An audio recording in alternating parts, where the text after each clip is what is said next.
Angkatlah tanganmu, pandanglah Tuhan Allah semesta alam. Dia hanya bisa digapai dengan darah Yesus dan disembah dengan roh dalam roh dan kebenaran. Dialah satu-satunya jalan menuju Bapa. Kita terus menyembah Dia. Haleluya, haleluya. Saya melihat Dia mulai membersihkan pikiran hati kita, supaya kita dapat memahami pikiran dan kehendak Dia. Dia rindu sekali pikirannya menjadi sama dengan pikiran kita.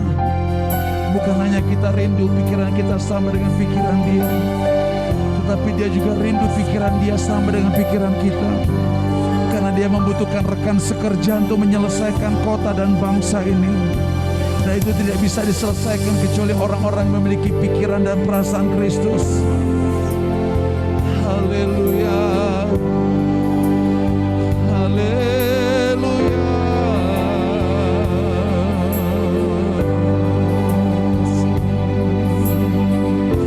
Ya la bare, yo wastek yo la malaya.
Mereka akan naik terbang seperti burung Raja Wali dengan kekuatan sayapnya.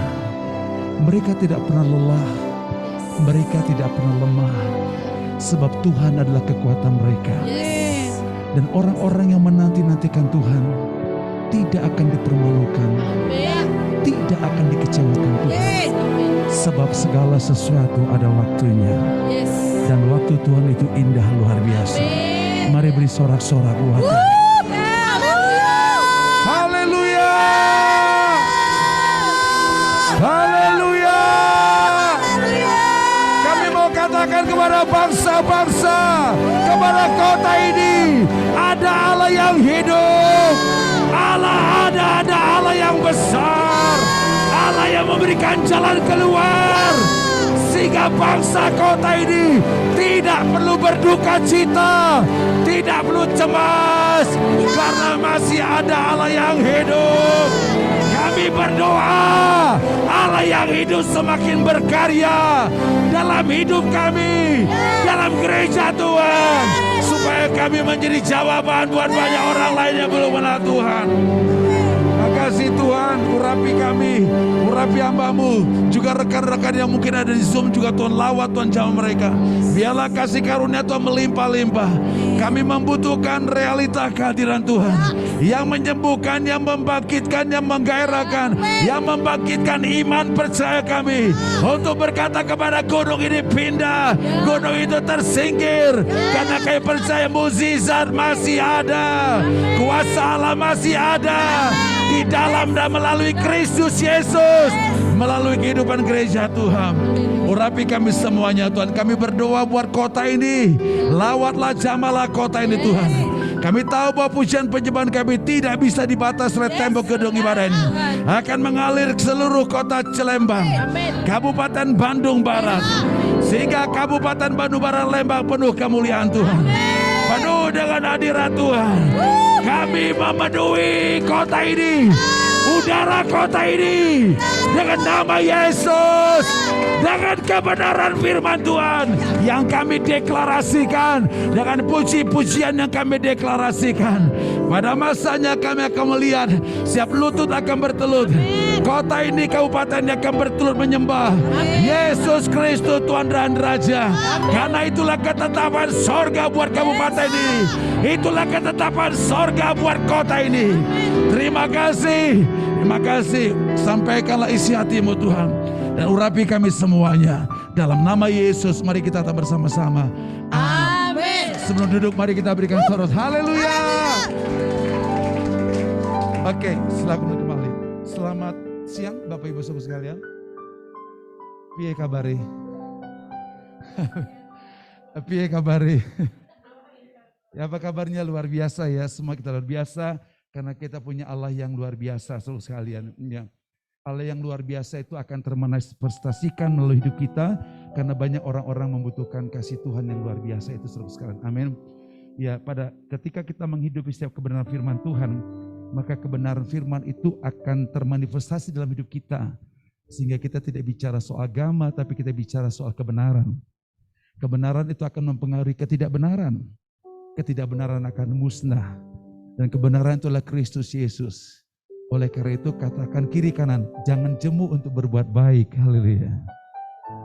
Haleluya, amin. Sekali lagi, jangan jemu untuk berbuat baik. Karena pada masanya kita akan menuai sesuatu yang baik. Haleluya. Kasih lagi kiri kanan, jangan jemu untuk berbuat baik. Jangan jemu untuk berbuat baik. Karena masanya kita akan menuai sesuatu yang baik. Setuju dengan saya? Ya, bulan-bulan ini kita belajar bersama-sama kebenaran firman Tuhan tentang menuju kepada kepenuhan Kristus. Ini penting sekali kita memahami. Kalau orang mengalami kepenuhan Kristus, dia nggak akan bete lagi, betul? Hidup selalu mengucap syukur. Setuju dengan saya? Hidup selalu mengasihi, hidup selalu mengasihi, mengampuni orang lain, betul nggak ya? Kadang-kadang dalam kehidupan sehari ada aja persoalan-persoalan, tapi kepenuhan Kristus membuktikan kita saling mengampuni, saling menerima. Setuju dengan saya ya? Hidup mengucap syukur, haleluya, amin. Saudara sekalian, di tengah-tengah situasi yang nggak mungkin kita bisa mengucap syukur ya. Nah, Tuhan ingin kita membawa kepada kepenuhan Kristus. Nah, kenapa? Sebab tujuan Tuhan yang paling terakhir bagi gerejanya adalah supaya kita memuridkan bangsa-bangsa. Nah, saya berpikir kenapa memuridkan bangsa-bangsa sepertinya sulit saudara sekalian. Karena persoalannya bukan Tuhannya, bukan bangsa-bangsanya, adalah pelakunya, betul nggak? Karena pelakunya harus semodel dengan Yesus, betul nggak? Kalau tidak punya kapasitas seperti Yesus, nggak mungkin kita memuridkan bangsa-bangsa. Setuju? Ya, misalnya bapak-bapak di sini ya, Kalau belum mengosongkan diri, ya pasti nggak mau memuridkan, betul nggak? Halo, sudah memuridkan belum Pak? Hah? Kok jadi diam gitu Pak? Saya bukan nanya ke ibu, kok ibu yang ngomong. Ini kesempatan ini, hei. Ya, bapak-bapak di sini pasti akan memuridkan, betul nggak? Kok nggak amin? Saya nanya ke bapak-bapak bukan ibu-ibu gitu. Ibu-ibu jangan liar terus. Kesempatan ini gitu loh. Amin. Ya, jadi kalau kita misalnya mengalami kepenuhan Kristus berarti mengosongkan diri. Kan kadang-kadang bapak-bapak itu kan perlu cari uang, cari duit gitu ya, menafkahi keluarga. Sehingga kadang-kadang nggak selalu sih ke pelayanan lupa gitu loh, kadang-kadang gitu loh.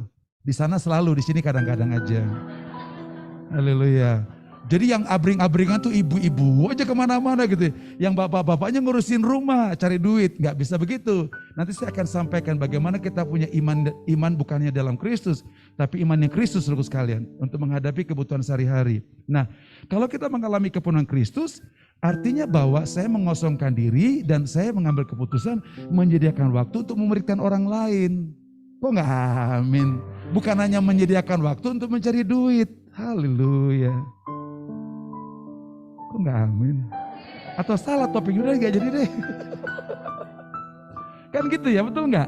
Jadi kalau kita sebagai bapak-bapaknya harus bangkit loh, memberikan jiwa-jiwa, memberikan anak muda, keluarga-keluarga. Artinya nanti kalau kita fokus cari dulu kerajaan Allah dan kebenarannya, segala sesuatu Tuhan tambahin. Kan dia bilang begitu, betul nggak? Jangan dicari yang ditambahin terus sekalian. Nah kalau dicari yang ditambahin itu orang dunia. Kita kan bukan orang dunia, betul nggak? Tapi karena kita anak Tuhan, jangan cari ditambahkan, cari kerajaan Allah.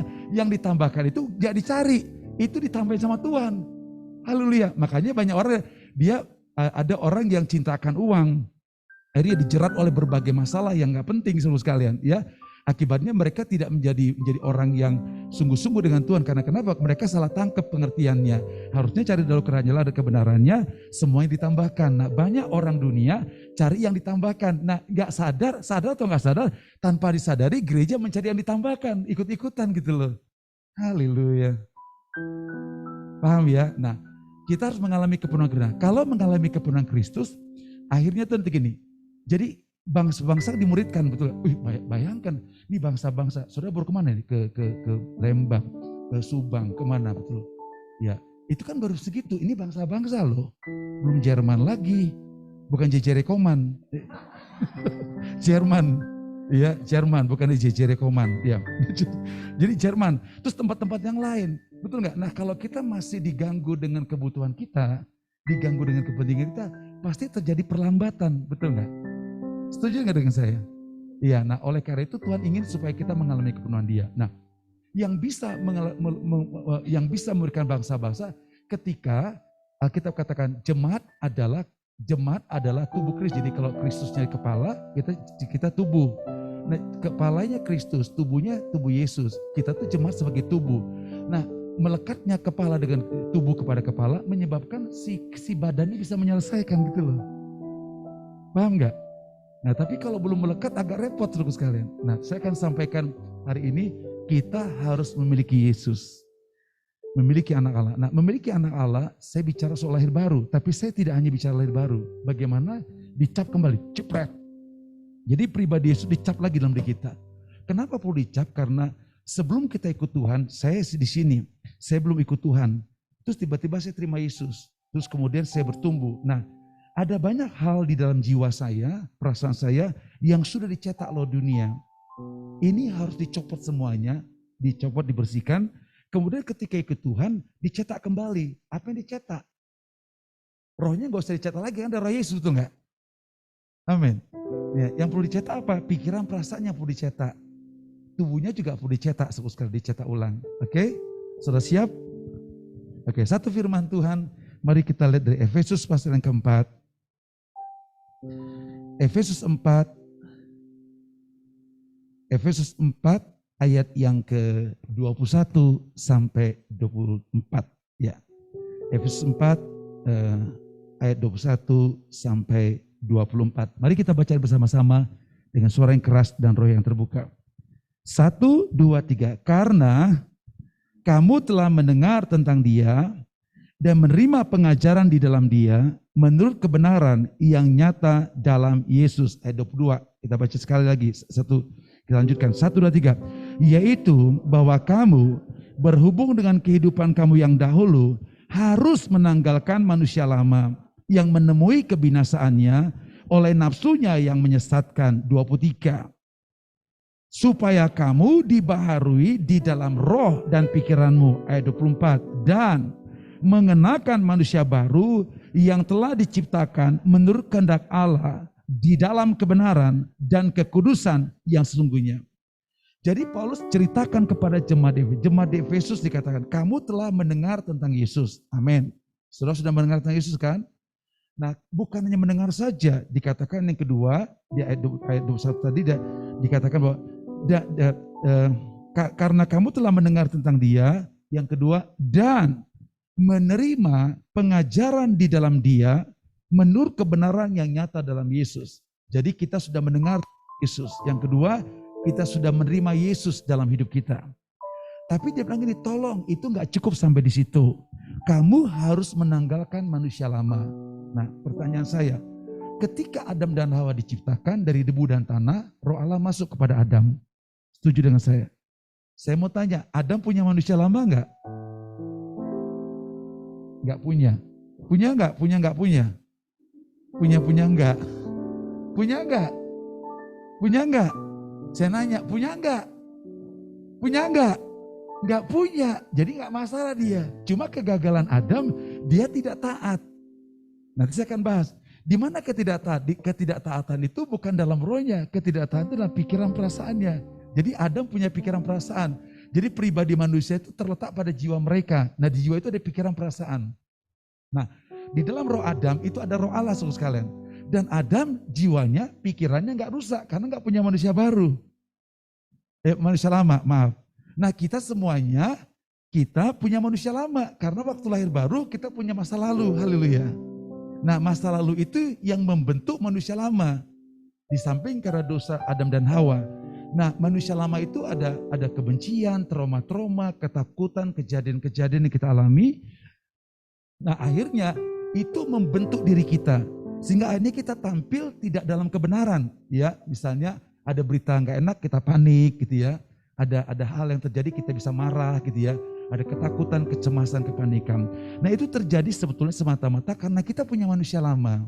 Nah Tuhan katakan kamu tuh harus tanggalkan manusia lama. Jadi kalau misalnya saya datang ke tempat ini pakai jaket warna hitam gitu ya. Saya pakai jaket itu, nah manusia lama saya jaket hitam itu saya tinggalkan. Jangan dipakai lepas, jangan begitu. Ditinggalkan semuanya, saya pakai jaket yang baru yang warna putih, itu manusia baru. Paham ya? Manusia baru. Nah, kenapa saudaraku sekalian?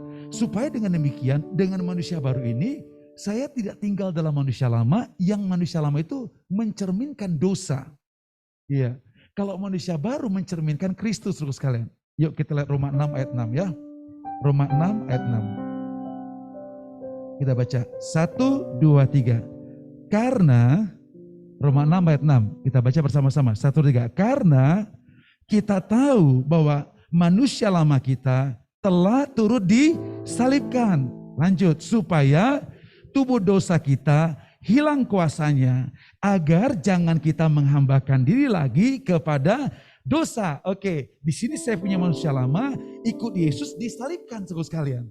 Ya, saya sudah mati. Ya, lagunya kan ku telah mati.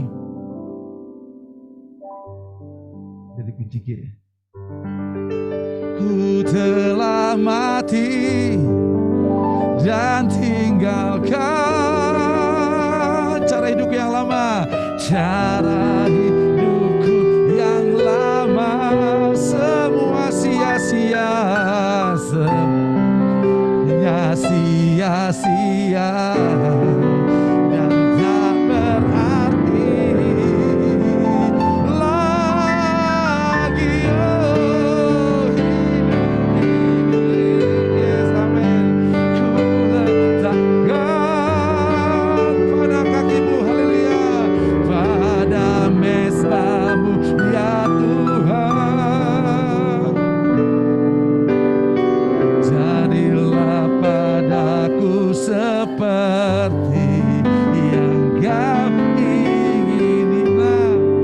manusia lama saya sudah turut disalibkan. Kapan disalibkan? Ketika disalibkan. Makanya Paulus bilang, aku tuh rindu sekali mengenal kematian Kristus dan penderitaannya, sehingga aku tidak hanya mati saja, tetapi aku juga dibangkitkan bersama Kristus. Makanya muncul Roma 6 ayat 6 dikatakan, karena kita tahu bahwa manusia lama kita telah turut disalibkan. Telah turut, bukan nanti disalibkan, saudara. Telah turut disalibkan, terus kemudian supaya tubuh dosa kita hilang kuasanya, agar jangan kita menghambakan diri kepada dosa. Sehingga saya punya manusia lama sudah dicopot semuanya. Dan sekarang saya masuk kepada kemuliaan Tuhan, mengenakan manusia baru sekalian. Dan manusia baru itu, ya, mengenakan. Bagaimana cara mengenakannya? Saya terus diperbarui, terus diperbarui, terus diperbarui, terus diperbarui, terus diperbarui, sehingga saya betul-betul mengenakan manusia baru. Dan manusia baru itu adalah karakter Kristus, sekalian. Haleluya, bilang haleluya. Nah, oleh karena itu ada beberapa hal saya akan bahas bagaimana kita memiliki, akhirnya kita memiliki pribadi, bukan hanya dia tinggal dalam diri saya, tapi dicap ulang dalam pikiran kita, perasaan kita, termasuk dalam batin kita yang paling dalam. Ini penting kita pahami, supaya nanti dalam perjalanan kita ikut Tuhan, kita tidak menjadi orang ini, kenapa begini, kenapa begitu, tapi kita tahu kebenaran. Nah, kebenaran itu yang memerdekakan kita seluruh sekalian. Paham ya? Oke. Beberapa hal saya yang sampai. Nah, sebelum saya buka Efesus, sebelum saya lanjutkan, Paulus juga menasihatkan hal yang sama kepada jemaat Kolose. Coba kita Kolose 3 ayat 9. Ya. Maaf, ayat 10. Ya. Ayat 9 dan 10. 1 dan 3. Jadi jangan lagi kamu saling mendustai, karena kamu telah menanggalkan manusia lama serta kelakuannya. Ayat 10. Dan mengenakan manusia baru yang terus-menerus diperbaharui untuk memperoleh pengetahuan yang benar menurut gambar kaliknya, seluruh sekalian. Ya, jadi di kitab di jemaat Kolose juga Paulus menjelaskannya sama. Kamu tuh manusia lama, kamu udah diberesin gitu. Tolong kenakan manusia baru. Nah, kasus yang terjadi di Kolose ini karena mereka tuh perang suku. Coba kita baca ayat 10, 11. Karena dalam hal ini tidak ada lagi orang Yunani atau orang Yahudi, orang bersunat atau orang tidak bersunat, orang barbar atau orang skit, budak atau orang merdeka, tetapi Kristus adalah semua di dalam segala sesuatu. Nah, jadi ada kasus terjadi di Kolose, di mana jemaat ini saling gesek-gesekan, ini suku ini, susah terimanya seluruh sekalian. Iya, sehingga Paulus kata, nggak bisa gitu, kamu tuh udah diperbarui. Sehingga kalau kamu diperbarui, kamu tidak lagi menjadi orang yang ini bukan saudara saya, ini bukan saudara saya, nggak begitu. Tapi semuanya saudara kita seluruh sekalian, kira-kira demikian. Jadi kita mengasihi semua orang. Nah, Paulus mengajarkan ini karena kalau tidak mengalami tidak mengalami pemilikan yang dalam diri dia, sulit bagi kita berkemenangan seluruh sekalian. Nggak mungkin. Misalnya kita memuridkan orang. Terus orang itu misalnya nyakitin kita, masa bubar PA-nya, betul nggak? Betul nggak? Ya kan itu terjadi gitu kan ya. Misalnya jadi gini, oh ini orangnya begini-begini, kayaknya style saya nih, gaya saya nih, ini kayaknya enggak deh, nggak demen saya betul. Nah kan repot, betul nggak? Iya, paham nggak? Iya, jadi akhirnya itu menghambat kita untuk memuridkan banyak orang, saudara. Tapi kita sudah punya pikiran bahwa jadi katakan memuridkan bangsa-bangsa. Menjadi gereja yang senantiasa antusias untuk Indonesia dan bangsa-bangsa. Antusias untuk Indonesia bangsa-bangsa. Tetapi dalam realitanya ada banyak hal yang mengganggu kita punya pikiran perasaan. Nah, Tuhan ingin kita dicap kembali pribadi dalam diri kita. Nah, ada 2 poin saya akan bahas. Kita harus hidup memiliki pikiran perasaan Kristus. Wow. Amin. Ya kayak gimana pikiran perasaan Kristus? Mari kita lihat dalam Filipi. Filipi pasal yang kedua, ayat yang ketiga sampai ayat yang ke-8. Ya, saya bacakan.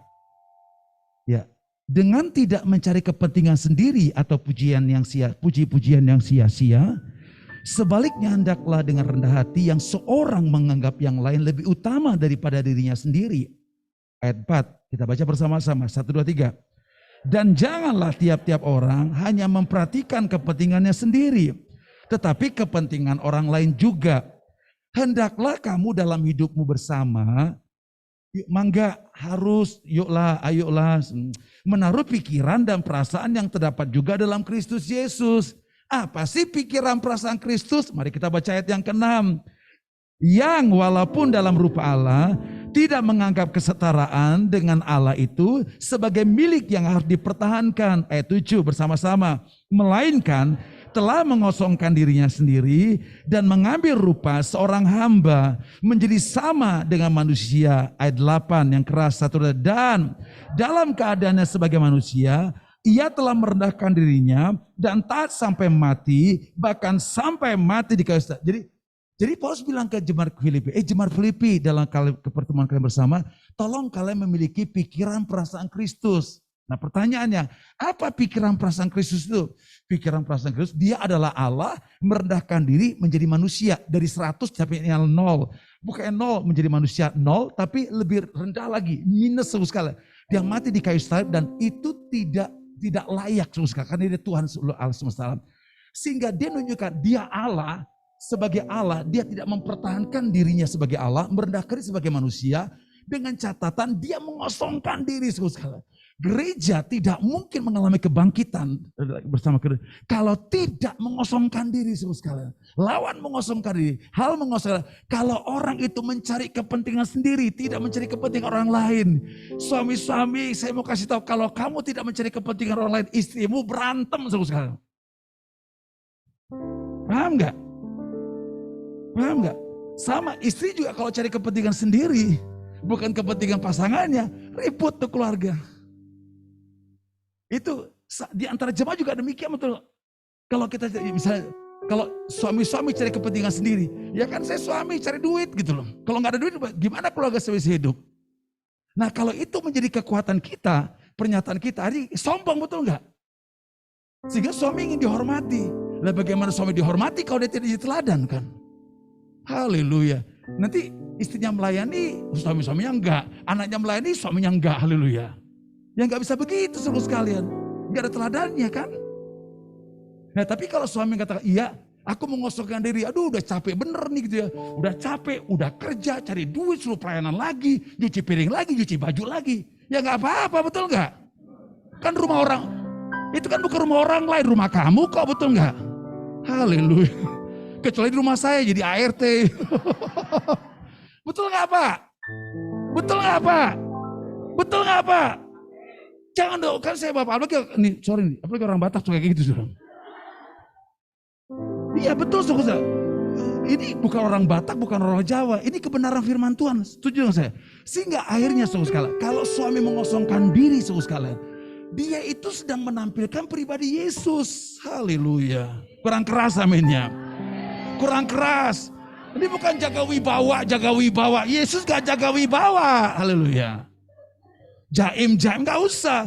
Nah kalau kau menjadi suami yang baik, ikut tiru Yesus. Yesus caranya menjadi suami yang baik, menjadi pribadi yang baik kepada jemaat. Dia mengosongkan diri sekalian. Semua dikerjakan sama dia. Apa dia gak capek? Capek sebetulnya. Kenapa? Dia capek. Tetapi dia mengosongkan diri karena hidupnya bukan menjadi bos, bukan menjadi tuan, tapi menjadi hamba. Dia merendahkan diri sampai mati di kayu salib. Makanya catatnya mengosongkan diri. Katakan bersama-sama. Kasih tahu, kamu harus mengosongkan diri. Saya juga mengosongkan diri, sama-sama mengosongkan diri. Kosong, haleluya. Kosong. Amin. Ya Pak ya, mengosongkan diri ya Pak ya. Mengosongkan diri ya Pak ya. Iya misalnya ngerewangin ini semuanya. Jangan ibu-ibu doang. Bapak-bapak juga perlu.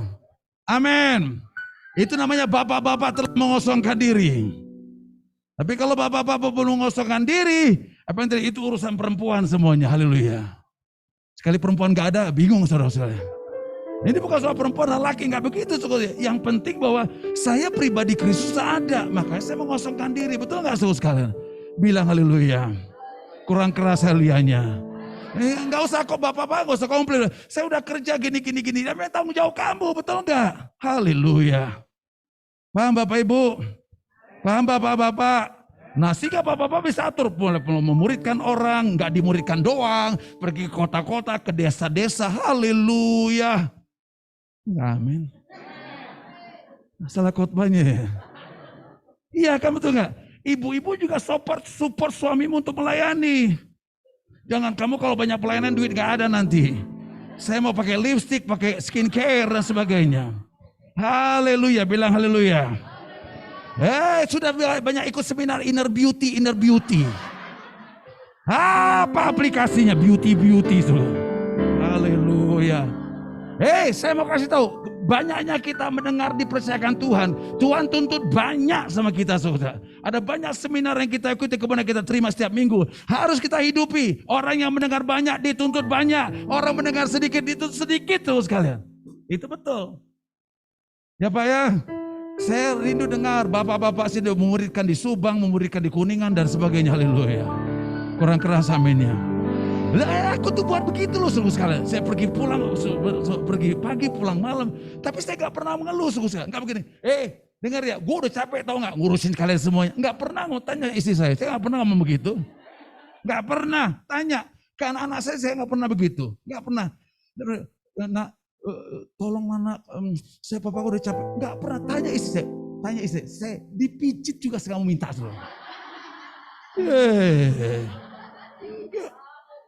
Ini kalau suami saya, ma pijit dong ma. Haleluya. Karena prinsipnya kalau kau capek letih lesu, memang jiwamu perlu pertolongan. Tinggal aja di hadirat Tuhan. Betul enggak? Dalam hadirat Tuhan ada sukacita, betul enggak? Karena kamu tidak tinggal dalam hadirat Tuhan, butuh pijit-pijitan, itu perlu. Bilang haleluya. Sorry, bukan gak boleh. Bagi saya bukan boleh, gak boleh, betul gak? Tapi akhirnya fokus kita sudah jadi yang lain, sungguh sekali. Saya bukan ekstrem kiri, ekstrem kanan, bukan boleh, gak boleh, bukan. Jangan sampai akhirnya kita gak ngerti prinsip kebenaran, sungguh sekalian. Kita langgar semuanya. Nah, ketika kita dalam hadirat Tuhan berdoa, kan ketemu dengan Tuhan, betul nggak? Kecuali kedoaan nggak ketemu dengan Tuhan, nah lain lagi ceritanya. Saya nggak ceritakan lagi itu, saya nggak cerita itu. Tapi ketika ketemu dengan Tuhan, pasti akan mengalami damai sejahtera, sukacita. Jadi saudaraku sekalian, untuk kita memiliki pribadi Yesus, bukannya terima Yesus saja, dicap kembali pribadi Yesus, kita harus mengosongkan diri. Tidak mencari kepujian yang sia-sia, tidak juga mencari kepentingan diri sendiri, cari kepentingan orang lain. Akibatnya kita tidak sombong. Haleluya. Rendah diri. Amin. Salah, rendah hati. Amin. Rendah hati. Nah, rendah hati itu adalah pribadi Yesus, saudaraku sekalian. Haleluya. Nah, ketika kita ada di muka bumi seperti ini, dicari orang, betul nggak saudaraku sekalian? Saya mau tanya, siapa cari orang sombong? Gak ada, betul gak? Siapa cari orang suka marah? Gak ada, saudara. Tapi orang yang rendah hati, orang yang baik hati, dicari banyak orang, saudara. Orang gak bicara soal, dia agama apa, baik hati. Oke, dia agama Kristen, baik hati. Enggak mau saya cari agama. Enggak, mau agama apa saja. Kalau dia baik hati, rendah hati, dicari orang, betul gak? Kan begitu prinsipnya. Haleluya. Dengan kejadian sekarang, orang Kristen banyak gak bener. Orang gak demen sih jadi orang Kristen, itu modelnya akhirnya. Betul nggak? Tapi ketika orang Kristen menampilkan kekristenan, ke Kristus, orang cari sekali. Mungkin orang nggak cari Kristusnya, cari orang, ajarin dong saya tentang kebenaran, kenapa kalian berbuat baik. Lama-lama kan ketemu dengan Yesus, betul nggak? Iya, itu hanya strategi aja sekalian. Jadi poin pertama, kita harus mengosongkan diri. Jadi kalau mengosongkan diri berarti saya tidak punya lagi keinginan daging. Wow, salah ikut Tuhan kita. Keinginan daging, keinginan mata, keangkuhan hidup, cinta diri sendiri, cinta uang. Haleluya. Waduh, salah kita ikut Tuhan. Masih muda lagi. Kalau sudah ongkek sih gak apa-apa. Ya, tapi itulah bukti bahwa kita merasakan Tuhan mencintai kita, betul nggak? Yang kerennya, saudara jangan gini pikir, waduh ini gak boleh, ini gak boleh. Ya boleh apa sih sebetulnya? Yuk kita baca ayat yang ke-9. Kita baca yang keras, satu aja. Itulah sebabnya, siapa? Sekali lagi, itulah sebabnya. Siapa? Siapa? Lanjut, sangat. Siapa dia? Lanjut, dan mengaruniakannya kepadanya nama dia segala. Itulah sebabnya Allah akan meninggikan engkau. Akan meninggikan engkau. Bukan hanya akan, tapi sangat meninggikan. Engkau akan ditinggikanlah dia menjadi orang berpengaruh. Sehingga nanti ketika engkau ada di suatu jabatan, engkau tidak cinta jabatan. Engkau tidak cinta posisimu. Engkau tidak cinta uangmu. Engkau tidak cinta dirimu. Tapi kau cinta Tuhan. Alkitab kata Allah sangat meninggikan engkau. Dan memberikan engkau nama dia segala nama. Artinya engkau dipromosikan sama Tuhan. Iya dong. Paham tuh? Itulah kerinduan Tuhan buat kita saudara. Jadi jangan picik, jangan bandingmu dengan tetangga sebelah. Jangan bandingkan orang yang paling kaya di kota Bandung. Atau di enggak, betul sekali. Tapi bandingkan dirimu dengan kebenaran firman Tuhan. Ketika kau berjalan dalam kebenaran firman Tuhan, Allah lebih repot untuk meninggikan engkau. Tapi kalau kau tidak berjalan kebenaran Tuhan, Tuhan gak repot. Yang repot, iblis yang repot untuk menurunkan engkau. Paham sungguh sekali. Makanya Yesus, ketika Paulus melayani di Efesus, ada anak Skewa yang mengusir setan. Juga. Anak Skewa itu adalah dia Skewa, ada imam Yahudi, anaknya 7. Mereka ngusir setan. Setannya gak kabur. So. Mereka digeraingi sama setan. Terus iblisnya ngomong, Yesus aku kenal. Ih keren.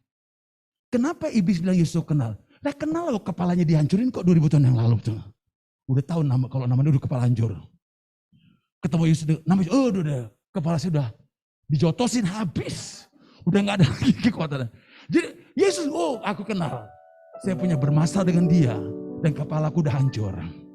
Dan maut sudah hancur. Dosa, jadi dia kenal. Nah, tapi kepada Paulus, dia bilang gini, Paulus aku kenal. Enggak begitu, Paulus aku ketahui. Maksudnya gini, jadi Paulus sedang dicari-cari kelemahannya. Kapan Paulus tidak mengosongkan diri, diganggu. Paham gak? Makanya kalau mengosongkan diri, jangan hari Minggu kosong, Senin isi lagi. Bilang haleluya. Ya selamanya kosong. Ya kalau orang mati kan ku telah mati. Tapi saya heran kadang mati kadang hidup. Itu bukan mati. Paham ya Bu ya? Paham ya Pak ya gitu ya. Nah saya tuh senang kalau jemaat Tuhan tuh kalau hari Minggu sumringah, Senin sumringah, Selasa juga demikian. Ya karena kita hidupnya di dalam satu dunia bukan dua dunia saudara sekalian. Paham saudara sekalian? Ya ada masalah nggak ada masalah, saya akan bahas dari poin yang kedua. Nah inilah yang Tuhan inginkan buat kita saudara. Sehingga akhirnya Tuhan akan meninggikan dia. Bukan ini Tuhan saya kan udah 10 tahun ikut engkau. Tinggi dong Tuhan setinggi langit tinggi sekali Tuhan. Gak usah. Tuhan dia lebih repot untuk meninggikan kita saudara sekalian. Tapi jangan sampai kita kosong isi. Repot saudara sekalian. Pulsa boleh kayak gitu, tapi ini gak boleh kayak gitu. Hidup dalam Kristus gak boleh kayak gitu. Amin ya. Nah, jadi saudara sekalian, pertama kita mengosongkan diri. Kita cek lagi masihkah cinta uang, cinta dunia, kemudian keinginan mata dan sebagainya saudara sekalian. Ya, keinginan mata Alkitab kata, kamu itu hati-hati. Karena mata adalah pelita tubuh. Kalau pelita ini nggak bisa ngelihat, langkah kita tuh nggak jelas. Amin. Ya terutama bapak-bapak ya, mulai kita memuridkan orang-orang banyak. Amin Pak. Aduh tambah kerjaan. Tambah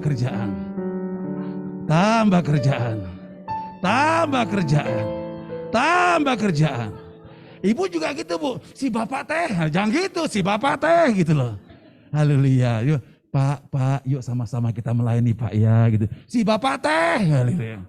Bukan si bapak kopi, kayak gitu. Bilang haleluya. Paham ya? Paham Pak? Udah berapa Pak? Udah babak belur belum Pak? Nah jadi kita harus mengosongkan diri supaya dicap kembali yang rendah hati itu adalah Yesus Kristus. Yang kedua, nah dalam kehidupan kita ternyata kita tuh masih hidup. Ya, mesti gini. Manusia lama kita sudah mati. Tetapi kita masih punya kehidupan, kita punya butuh ekonomi, pekerjaan dan sebagainya. Dan iblis tahu bahwa ini mencoba untuk mengalihkan perhatian kita. Karena kita dapat model dari dunia, betul nggak? Nah, Alkitab katakan juga kalau tidak bekerja tidak boleh makan, kan dia bilang begitu kan dia. Nah, tapi orang berlebihan menafsirkannya, dia harusnya gini, saya tidak bisa makan kalau saya tidak bekerja tidak boleh makan. Tetapi saya bekerja harus dengan iman. Haleluya. Bukan tulang dibanting, banting di tulang, enggak gitu terus. Makanya orang gini, aduh saya capek kerja, sudah gini-gini, belum punya ini, belum punya ini, belum punya ini gitu loh. Kenapa? Karena mindset kita salah. Kita tidak hidup dengan imannya anak Allah. Ini penting. Yuk kita lihat ya. Galatia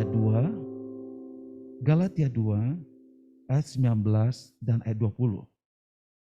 Ya. Galatia 2 ayat 19 dan 20. Yuk kita baca bersama-sama. 1, 2, 3. Sebab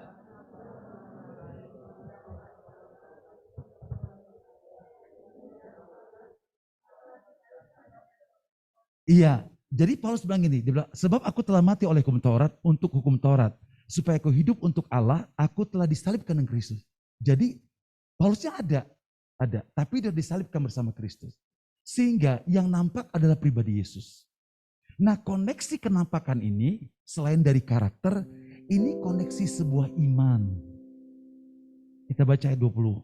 1, 2, 3. Namun aku hidup, tetapi bukan lagi aku sendiri yang hidup, melainkan Kristus yang hidup di dalam aku. Dan hidupku yang kuhidup sekarang di dalam daging adalah hidup oleh iman dalam anak Allah yang telah mengasihi aku dan menyerahkan dirinya untuk aku. Dia bilang gini, dia bilang supaya dia ayat 19 dikatakan, sebab aku telah mati oleh hukum Taurat untuk hukum Taurat supaya aku hidup untuk Allah. Ya, bagaimana hidup untuk Allah? Aku telah disalibkan dengan Kristus, Kristus disalibkan. Nah sekarang di mana pribadi Paulus? Pribadi Paulus muncul ada dua. Aku hidup sih, tapi aku nggak sendiri lagi. Ada pribadi Yesus yang tinggal di diri aku dan koneksiku kelihatan. Jadi aku tuh kelihatan nampak karena aku punya imannya Kristus gitu loh. Paham nggak?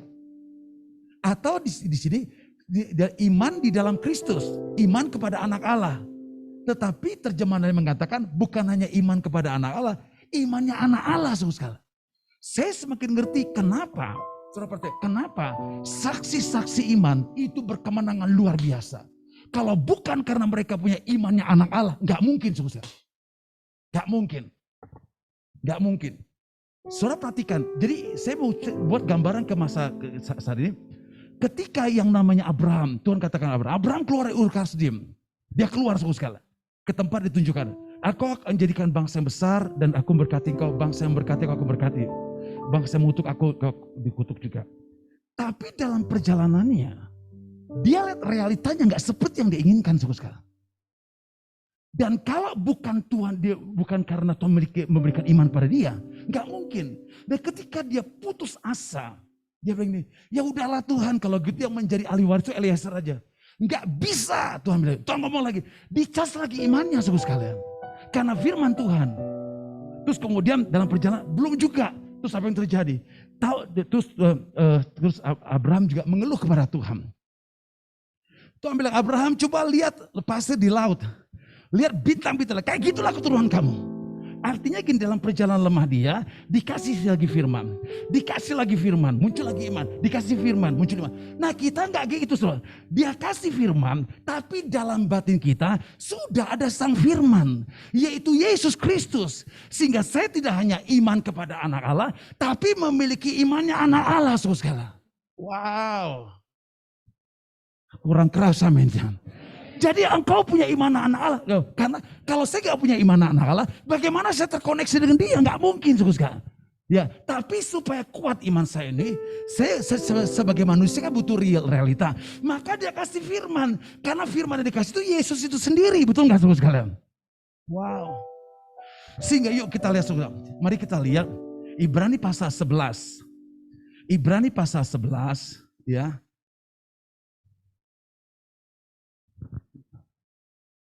Ibrani 11 ayat 23.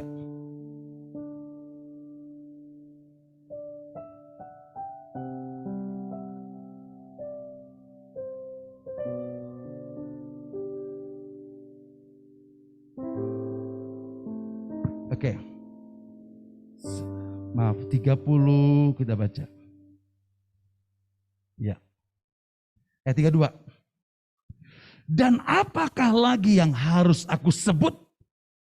Sebab aku telah kekurangan waktu apabila aku hendak menceritakan tentang Gideon, Barak, Simson, Yefta, Daud, dan Samuel, dan para nabi. Ayat 33 keras. 1, 2, 3.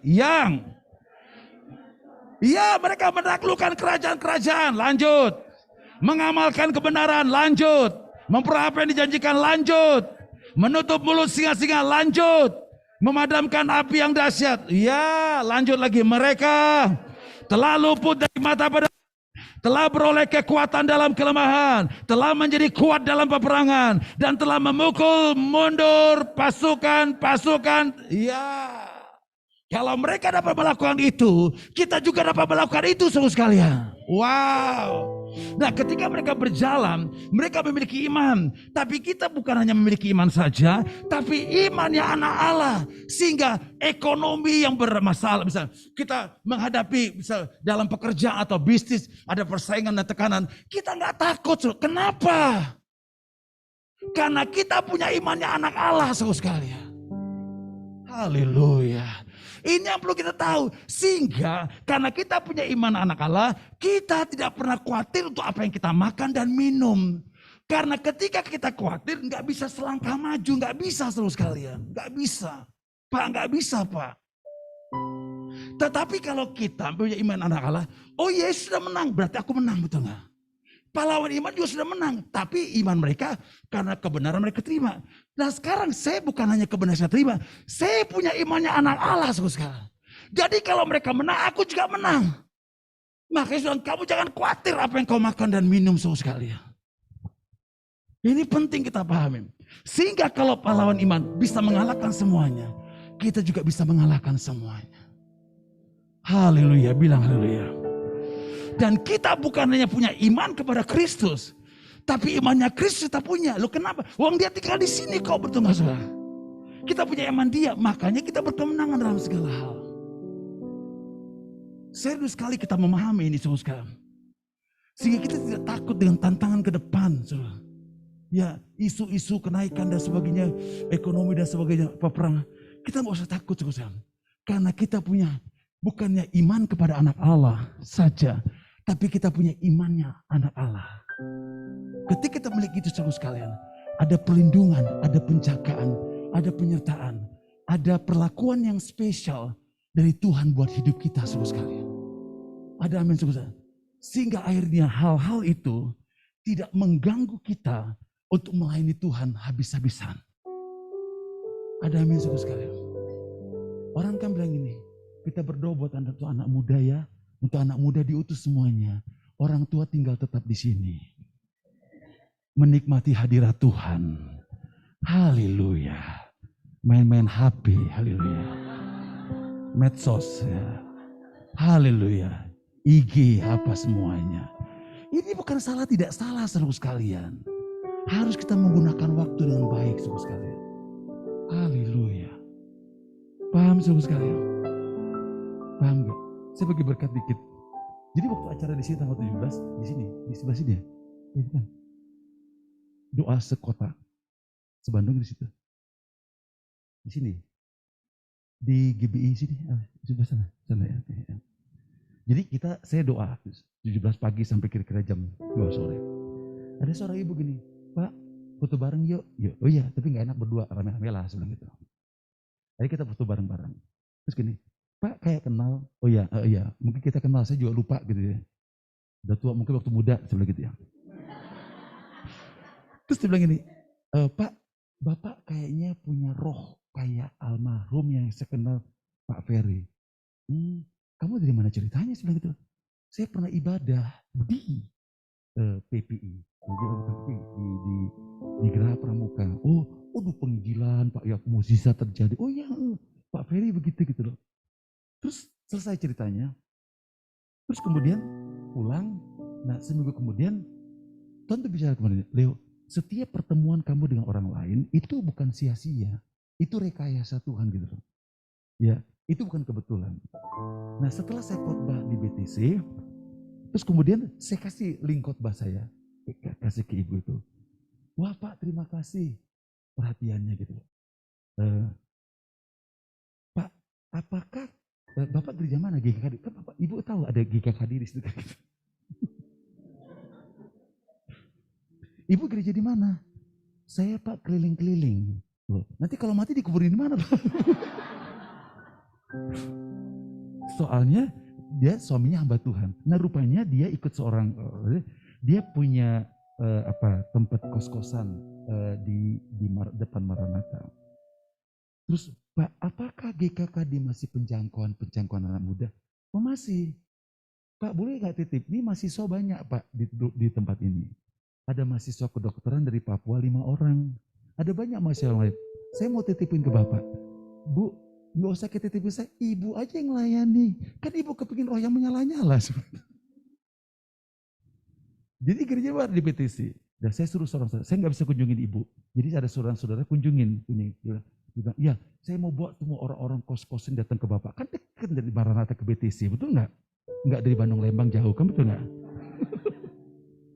Dia semangat sekali. Dia bilang, iya ya Tuhan ya. Kalau sekiranya pertemuan itu hanya pertemuan biasa dan tidak ada artinya dan memang kumpul-kumpul saja, maka lewat saudara. Tapi ketika itu enggak begitu ceritanya, itu artinya bahwa kita punya iman untuk Indonesia bangsa-bangsa kemuliaan Tuhan. Iman itu kita lakukan cukup sekali. Dan kalau bukannya iman anak Allah, semuanya enggak mungkin lah, enggak ada ceritanya, betul enggak saudara? Jadi seperti tembok yang kita temui dan kita nggak mungkin cukup sekali. Bang, Tuhan kerjakan. Beberapa waktu yang lalu juga saya melayani di Polda Jabar, banyak orang-orang Papua. Terus kemudian, saya karena banyak kesibukan kerjaan, dia lupa anak-anak Papua ini. Saya tanya kepada anak-anak pelajar, ngomong-ngomong kalian kunjungi enggak? Oh enggak, Om enggak dikunjungi lagi Om, sibuk. Kamu sibuk, saya juga sibuk, sama-sama sibuk. Tapi kalau kurang ajar kamu kan gitu kan ya. Seorang bapak kan sudah memahami. Terus akhirnya saya telepon ke pejabat yang ada di Polda. Pak, ngomong-ngomong si orang Papuanya kemana? Oh Pak, sudah nggak ada lagi di sini. Oh kemana? Kembali ke Polda Jabar, ke Polda Papua. Ada Papua, Papua Barat. Tolong deh Pak, list nama-namanya berapa orang. Oh ya, ada 11 orang dari Papua Barat, ada 12 orang dari Papua. Oke, kasih nama-namanya. Sorry Pak ya, yang Papua ini, Papua Barat, saya kirim ke teman saya. Oh boleh. Jadi saya kirim ke rekan-rekan di Manokwari. Rekan Manokwari, tolong pelayanan gini. Saya bilang nih Pak, boleh nggak? Oh boleh, senang gitu. Saya mau dilayani. Itu artinya kan tuntas, betul nggak? Jadi kalaupun di sini nggak terlayani, bukan berarti Tuhan, memang anak muda zaman sekarang kita perlu doa puasa, perlu yang regenerasi. Tidak bisa. Itu kan nggak perlu dibicarakan lagi, betul nggak? Do something lah, betul nggak? Karena kita punya iman pada Allah. Terus dia bilang ini, Pak terima kasih. Saya bilang hati-hati ya kalian ya menghadapi OPM. Jangan sampai kalian harus doa untuk menghadapi semuanya. Kalian ke orang Papua, tolonglah supaya pemerintah Pak Jokowi boleh diberkati melalui hidup kalian, cari buat keamanan dan sebagainya. Ya siapa kita akan pelayanan. Kita pokoknya bangkit bagi Yesus. Dapat mengikut Yesus keputusanku. Oh udah Papua deh. Garang bener ya orang itu. Sungguh-sungguh sekali. Ya udah, saya bilang ke rekan, nanti sebagian saya kirim ya ke Papua yang Pak Jayapura. Artinya kalau kita punya iman anak Allah, itu tuh bertumbuh dan gak pernah berhenti. Dan ini kan bukan pentingnya sama dalam semua aspek hidup kita. Pergumulan kita alami, rasanya jadi tembok yang besar kayaknya gak ada tuh temboknya gitu sungguh sekali. Kalau bukan iman anak Allah, tembok besar, aduh Tuhan gak kuat, aduh Tuhan, repot. Tapi kalau kita iman Allah, tembok yang besar tuh geser. Itulah yang dialami Yosua. Kalau Yosua tidak punya iman anak Allah, dia ya ampun Yeriko besar sekali gitu. Wih, ini sungai Yordan, ampun gak bisa, gak mungkin, betul gak? Tapi dia punya iman, dia seberang ya sungai Yordan. Tembok Yeriko yang besar, dia kelilingi 7 kali. Kota Ai yang besar, dia hancurkan. Dan 7 raja-raja di Kanaan, dia hancurkan semuanya. Itu bukan kecil-kecil loh, besar-besar sekali. Mereka menang. Karena Alkitab sudah menjelaskan saksi iman, mereka punya iman yang luar biasa. Nah kita bukan hanya punya iman luar biasa, imannya anak Allah sekali. Dan kerennya, mari kita ibaratnya pasal terakhir. Ayat 11. Ayat 40. Kita baca bersama-sama. 1, 2, 3. Sebab Allah telah menyediakan sesuatu yang lebih baik bagi kita. Lanjut. Tanpa. Ya.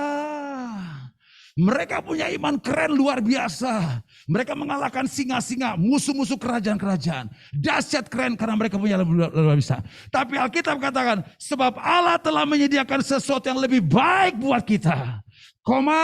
Tanpa kita mereka tidak dapat sampai kepada kesempurnaan. Kitalah yang melanjutkan iman yang pernah mereka lakukan sekian ribu tahun yang lalu. Kita lanjutkan, kita selesaikan. Karena kita tidak sendiri, karena kita punya imannya anak Allah. Haleluya, amin.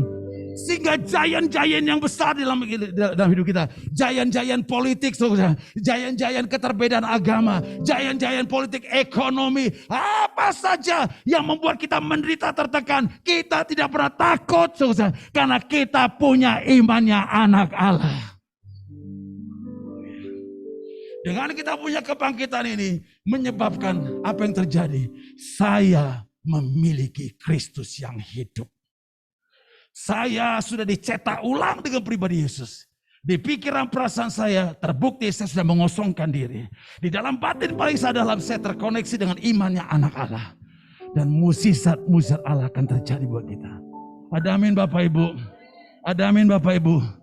Kita mau jangkau desa-desa. Tuhan, kalau saya ngelihat semua ini kayaknya nggak mungkin. Tapi saya punya iman anak Allah. Apa yang diadopsi oleh pemimpiku, aku mulai melangkah. Aku mulai doa.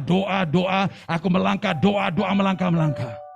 Tapi kalau nggak punya iman, bagaimana mau melangkah? Kita punya pergumulan terlalu berat sekalian. Haleluya. Maka Tuhan, datanglah kepadaku. Aku akan memberikan kuk kepada engkau. Kuk itu ringan dan bebanku ringan dan enak sekali. Berarti ketika kita berjalan dengan iman kepada anak Allah, imannya anak Allah, kita tidak perlu mengalami kuk dan beban berat semua sekali. Haleluya, katakan haleluya. Ada amin Pak? Ada amin Pak? 2 hal itu saya bahas.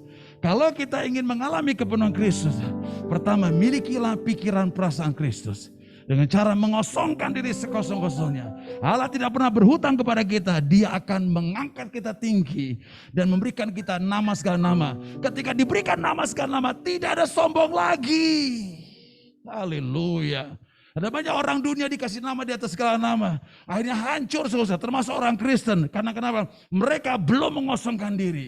Ketika dipercayakan yang besar, apa yang terjadi? Mereka jadi hancur karena mereka belum mengosongkan diri. Tapi orang yang mengosongkan diri berhak dengan nama di segala nama. Itulah pribadi Yesus saudara sekalian.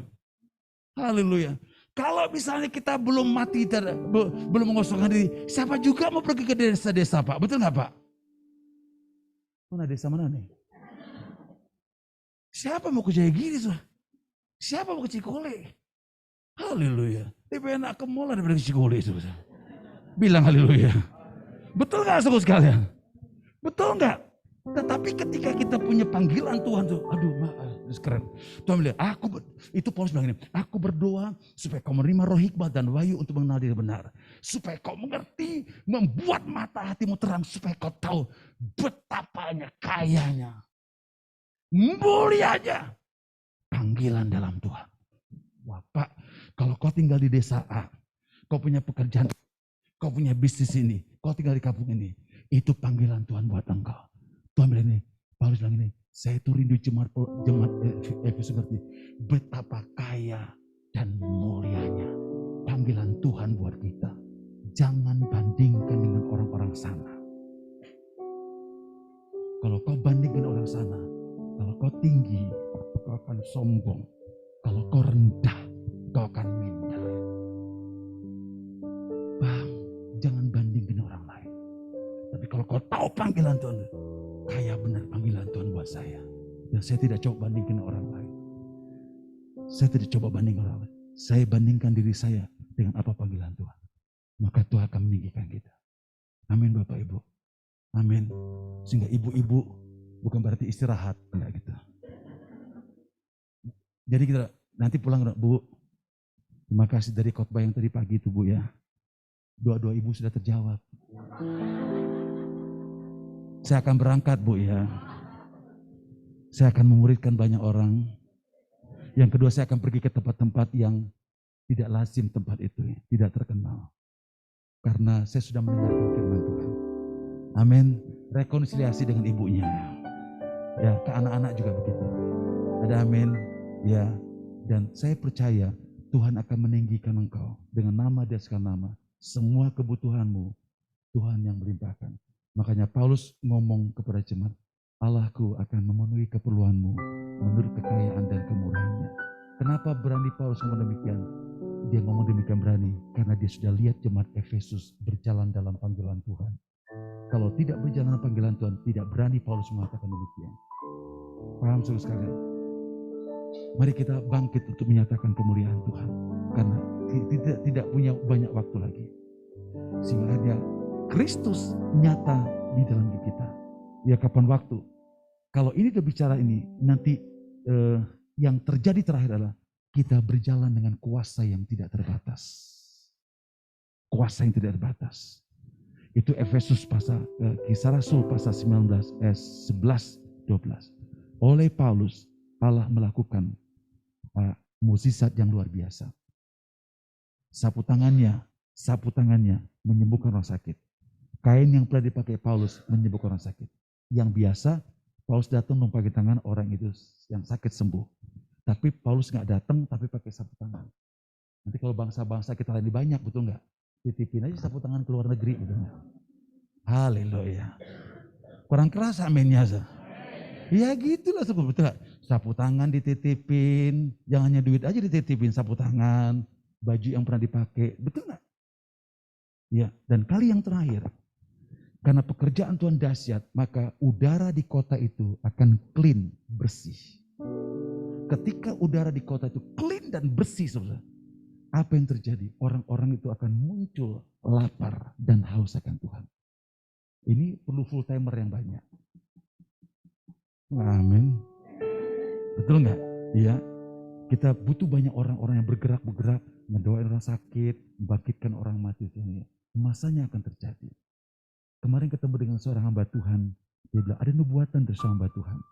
Apa yang abang sampaikan waktu di World Prayer Assembly 2023, 2033 ini kegerakan luar biasa. Seorang hamba Tuhan bilang ini, 2034, 35 nggak kelihatan ceritanya. Seorang batuan di WPA 2023 ke atas nggak kelihatan. Seorang batuan 2035 dia nggak lihat lagi apa-apa. Nggak tahu Tuhan Yesus datang, nggak tahu kegerakan besar atau Tuhan belum ngomong nih. Tapi yang jelas, mari kita bergerak bersama-sama dalam masa anugerah yang luar biasa. Ya, saya nggak takut dengan apa misalnya pemilu dan sebagainya. Yang penting bahwa kita melakukan bagian kita. Tuhan melakukan bagi dia. Tuhan melakukan bagian dia. Karena tidak ada pemimpin yang tidak berasal daripada Tuhan. Tapi kalau kita ini panik, pilih siapa? Pilih Tuhan Yesus. Haleluya. Jadi kita suasana itu diganggu, spiritnya, wah peperangan apa gitu ya. Nah kalau kita punya iman dalam Kristus, justru kehadiran kita membubarkan segala situasi udara yang kotor gitu ya, menjadi semuanya bersih ya. Jadi udara di Lembang nggak sumuk gitu ya, ya jadi bersih gitu ya. Nanti orang banyak pergi pariwisata ke Lembang ya. Bandung juga begitu ya. Ya, oleh karena itu mari izinkan Tuhan mencetak ulang hidup kita. Mari kita sembah Tuhan.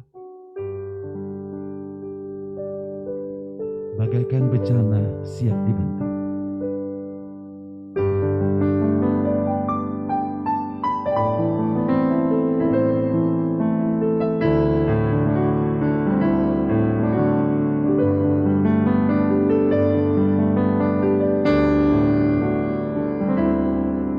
Bagaikan bejana siap dibentuk, demikian hidupku di tanganmu. Dengan urapan kuasa Roh-Mu, ku dijarui selalu. Jadikan ku Allah dalam rumah-Mu,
akan membawa engkau ke beriman kepada kebenaran firman Tuhan. Cari dahulu kerajaan Allah dan kebenarannya, semuanya akan ditambahkan pada engkau. Angkat kedua belah tanganmu, terimalah pengurapan untuk memahami ketika kau mencari kerajaan Allah dan kebenarannya, semuanya itu ditambahkan kepadamu. Bapakku berdoa, Bapakku berdoa, Bapakku berdoa, digenapilah firman Tuhan ini Tuhan, dibangunlah kebenaran firman ini Tuhan. Ketika jemaat Tuhan itu pada mencari dahulu kerajaan Allah dan kebenarannya, semuanya ditambahkan. Aku berdoa hidup mereka mengalami terobosan, ekonomi, pekerjaan, bisnis, keluarga, kesehatan, semuanya mengalami terobosan demi terobosan. Terimalah urapan untuk hal itu. Dan ketika kau mendeklarasikan firman itu, engkau berkata kepada gunung ini pindah, gunung itu akan pindah. Kau berkata gunung itu pindah, gunung itu juga akan pindah. Tidak ada yang mustahil bagi orang percaya. Dan Allah meletakkan firman kebenaran di dalam hatimu, di dalam mulutmu. Firman kebenaran yang membangkitkan iman kepada anak Allah. Terjadilah.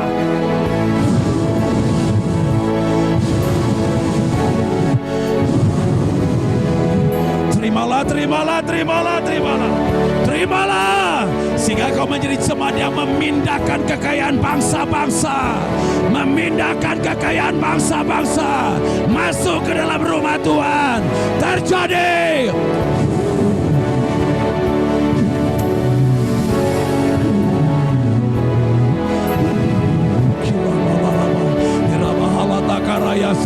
Untuk menyembuhkan orang yang sakit, Rabah, untuk membangkitkan orang yang mati, Rabala Shekara, untuk memulihkan pemulihan setiap orang, pemulihan jiwa, pikiran, perasaan, pemulihan dalam segala hal. Tuhan akan memuliakan engkau. Tuhan sangat meninggikan engkau. Tuhan akan mempromosikan engkau. Rumah tanggamu, pelayananmu, pekerjaanmu, bisnismu, Tuhan akan promosikan. Orang yang berjalan dengan mencucurkan air mata akan menuai dengan sorak-sorai sambil membawa berkas-berkasnya. Terjadilah, terjadilah, terjadilah. Engkau akan mengalami kesehatan yang prima, kekuatan sorgawi, bukan karena obat-obatan, tapi kuasa darah Yesus yang sudah diberikan kepada engkau, yang sudah mengalahkan segala kelemahan, sakit, penyakit, termasuk maut. Engkau akan mengalami itu.